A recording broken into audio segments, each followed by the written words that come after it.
Kunin na natin yung mga bulaklak po ng ating kalbasa kasi ang dami na nila po. Ayan. Oh, ang dami. Ang daming bulaklak. Kasi pag hindi natin kinuha yan, yung ibang nutrients na dapat ay makukuha ng ating bunga ng kalbasa ay matatalo nila. Kaya gagawin natin, kukunin na natin itong mga bulaklak na to. Maigugulay din natin to, maisasama natin sa gulay. Ayan, ang dami pang magiging bulaklak. Pero nakakatuwa kasi marami na rin silang bunga. Ayan, mga bunga na. O, diba? Nakatuwa naman ang ating kalbasa. Binigyan na tayo ng bunga. At saka kasi ngayon buong isang linggo kasing maulan.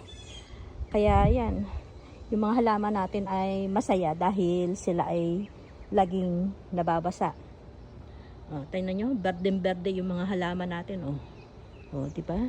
Ayan. Ganyan. Dami natin mga gulay. Pag nagsibungahan yan, marami tayong maaani.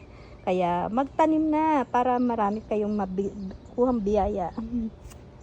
So ayan, kukunin na po natin yung ating mga bulaklak po ng kalbasa.